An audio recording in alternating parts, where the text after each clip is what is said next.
Brewster here with a new episode of Scales and Tales, and this is Mimic the Sound of the Koto, Japanese Scales Revealed. And this area of learning about music and music theory, scales, and scale tonalities is really interesting and inspiring and different. So if you're looking for something really different to kind of shake up your practice routine and your scale habits, this is the episode you're looking for.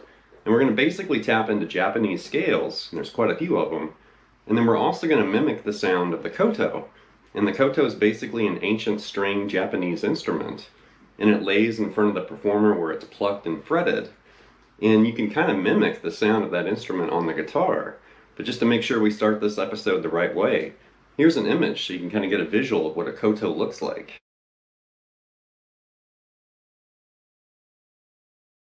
So I've been interested in this area of scales and exotic scales for a long time. Also mimicking other instruments I find really interesting and inspiring too.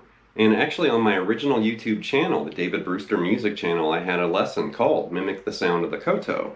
That episode and this lesson are completely different, even though it's a similar topic or subject matter. But as far as what I'm presenting and the way it's laid out, it's completely different. And then I also had a lesson with Guitar Player magazine. That would have been the December 2019 issue with Koto Graphic. And that also dove into mimicking the sound of the Koto, explored the Hirajoshi scale, which we're going to talk about that in this episode too. But this episode or lesson is completely different than the Guitar Player lesson and the lesson that's sitting on my old YouTube channel. Just a heads up. Okay, to get started here, we're actually going to begin with a very common and popular scale that most people watching this should already know, and that's the minor pentatonic scale. And we're going to take that scale and mutate it, or alter it, into what's known as the Hirajoshi scale, and that's the first Japanese scale we're going to tackle. But to get started, we're going to basically play this entire episode is in the key of E, and we're going to play the scales right here. We're also going to use the low E string as a drone. That way you can kind of hear the sound, key, and tonality of what we're playing. You can also practice it by yourself that way. You don't have to have somebody play chords, or you don't have to loop, or record a backing track or something. You can literally just sit there with your guitar and flesh this material out. So play the low E open, and then we're going to play E minor pentatonic right here. And use that low E as a drone so you can really hear what we're doing there. So that should sound very familiar, very common right there. And we've got E, G, A, B, and D are our 5 notes.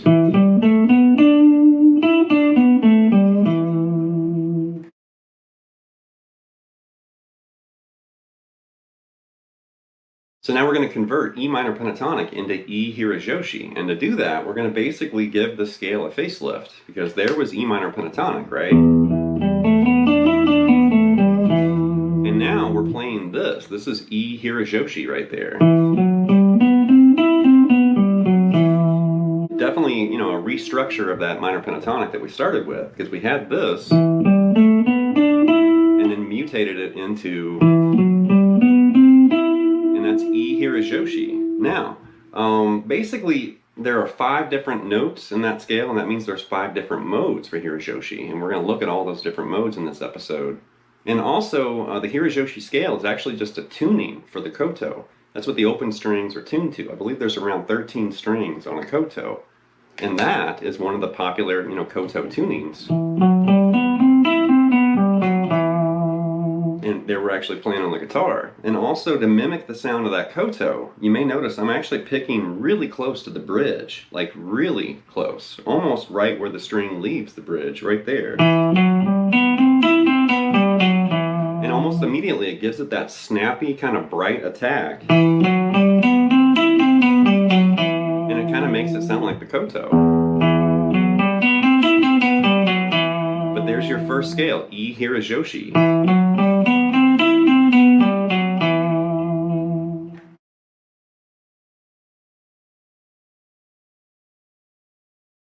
All right, let's take that 1 octave Hirajoshi scale, and now let's play a 2 octave version. So we're going to take that, and you're going to do it again right there.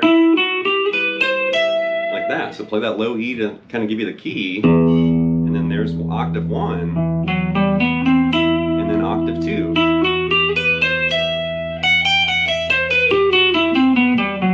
And we're really just connecting or linking octaves right there, like this. And then you're doing it again.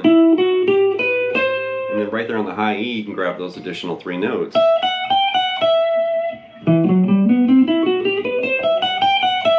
And then to pick it like the koto here, you know, really cool, and it sounds so interesting. Now you may notice I was bending like during that little opening jam, and I did a little bend right there. So let's turn that into a lick, and let's do this. So grab that G, and we're going to do a half step bend on that F sharp to G and back, and then E, C to B. And then do it again an octave lower. And then do it again.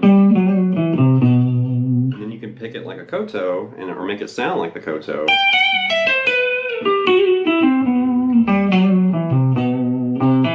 Something like that. You could do a lick, kind of like what I did in the beginning too, like this. And there I'm really just grabbing those little 2-note groups right there. It's almost like neighbor tones, but I'm doing a bend, like.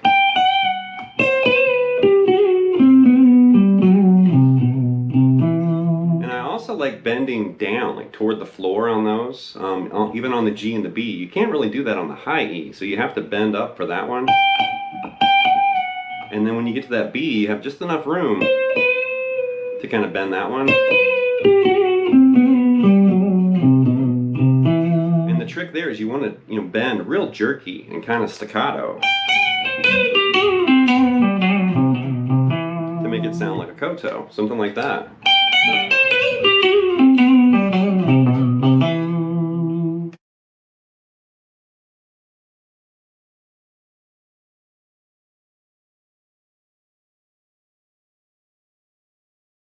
So I first learned about the Hirajoshi scale when I was a student at AIM in Atlanta, and I was actually going through the library there, and I pulled out Jason Becker's 1989 clinic and watched it. And during his clinic, lo and behold, he literally breaks down Hirajoshi.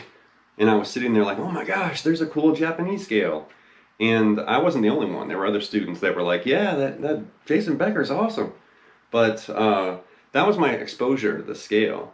And I wanted to include, that clip or whatever that kind of sparked the whole thing for me, and that was a long time ago.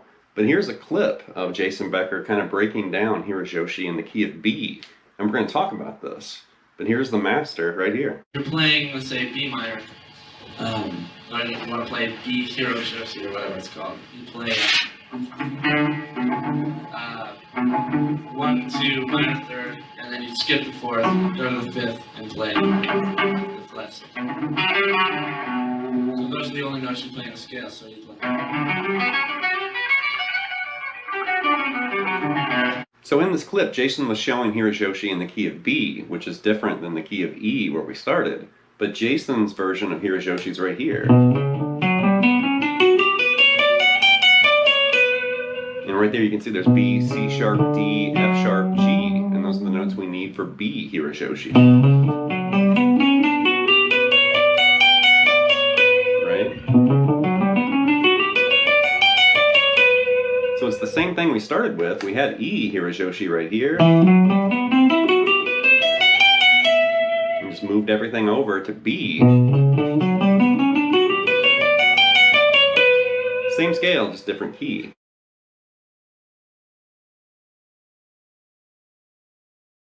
Okay, now we're going to return to the key of E, and we're going to move through the 5 modes of E Hirajoshi, and we're going to basically reinstate, E Hirajoshi that we started with, just to return to this key and kind of refresh your ears, you know, like this. Right, there's E Hirajoshi, 1 octave. And you can pick it like the Koto kind of effect, or you can just pick it regular. But, you know, we're just kind of reinstating that to your ears and the fretboard. So there's E Hirajoshi, you know, the first mode.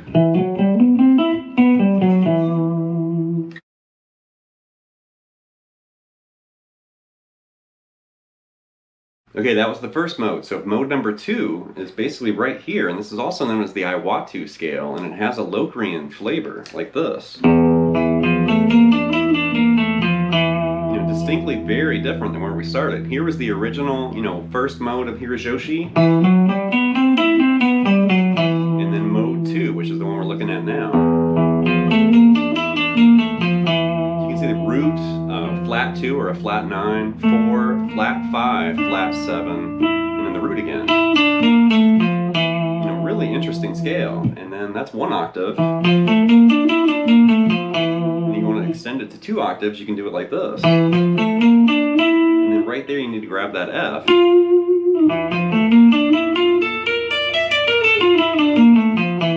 So when you extend that up there, kind of do like a shift to that E, that way I can grab that F pretty easy like that.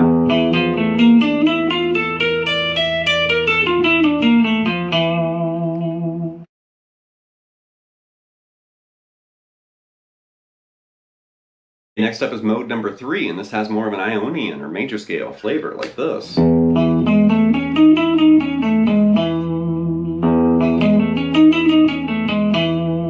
like that. So we've got E, G sharp, there's your 4th A, C sharp way up there, and then D sharp. You know, so you've got a root, major 3rd, 4th, major 6th, major 7. So think of the major scale if you want to, but we're leaving a few notes out. Basically the 2nd and the 5th are out of there. But, you know, root, 3rd, 4th, 6th, major 7. That's 1 octave right there. If you want to do a 2 octave version, you can go up like this. And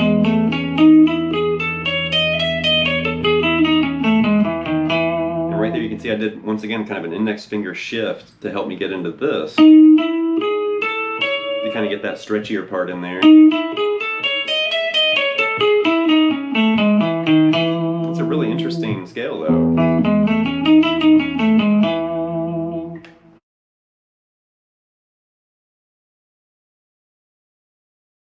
Okay, next up is mode number 4, and this is also known as the N scale, or the Japanese N scale, and it has a Phrygian tonality, something like this. It's really cool.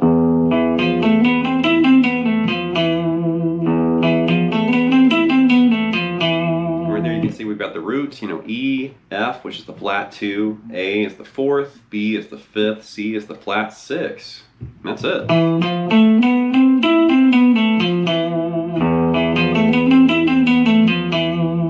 Octave version. So right there, I basically prefer to shift up, even though you really just need, you know, 1 finger for that F note, like that, and then that's one thing you're going to notice about these scale fingerings is they're really challenging. It's really going to mix up. You know, if you're used to locked in, you know, pentatonic shapes or major scales, you know, that's hard to play because it's not normal. It's not a typical fingering. And it sounds so cool.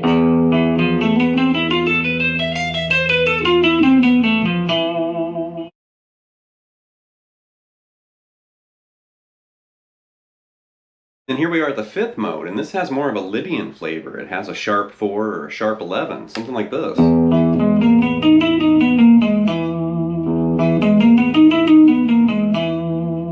We've got E, G sharp, A sharp, B, D sharp. So root, 3rd, sharp 4, 5, major 7. Like that.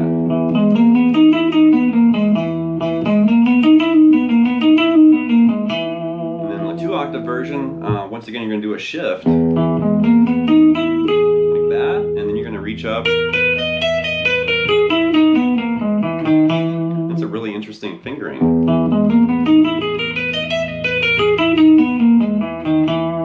And also a really interesting scale, too.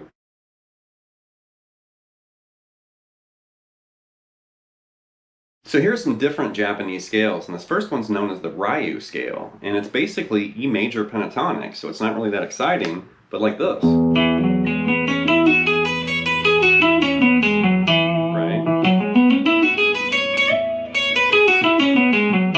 But definitely played Koto style, you can hear that kind of Japanese sound, even though it's just a major pentatonic scale.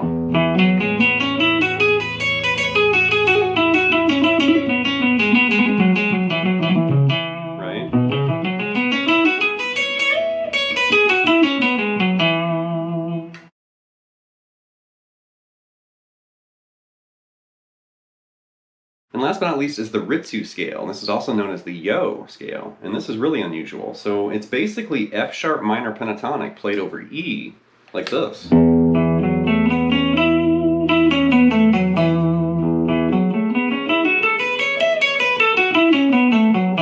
like that.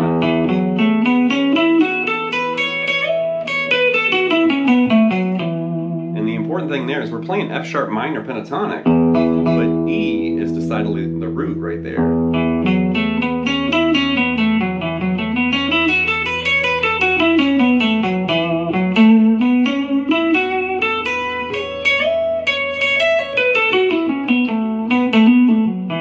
Really interesting. And you could basically extend that, any position of F sharp minor pentatonic. Just keep in mind that E is your root.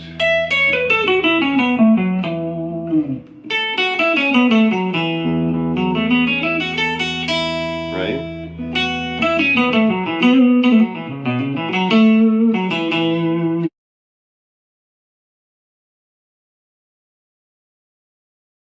Alright, that's going to wrap this episode of Scales and Tales with Mimic the Sound of the Koto, Japanese Scales Revealed, and definitely this area of music is so fascinating and interesting and inspiring and different.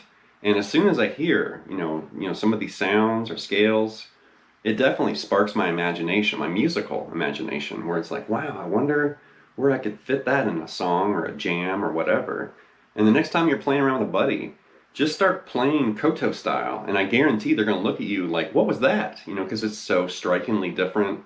It's not very common. And when you hear it or catch somebody doing it, it's so impressive and cool where it's like, man, that's so slick. Try to stick some of this like in a blues jam or something, just throw everybody off, and you'll get some looks. But everybody's going to be like, what was that? Show me how you did that, because it's really cool. So anyway, leave some feedback and comments. Please subscribe to Night Lessons, and I'll be back before you know with more content and material. Thank you.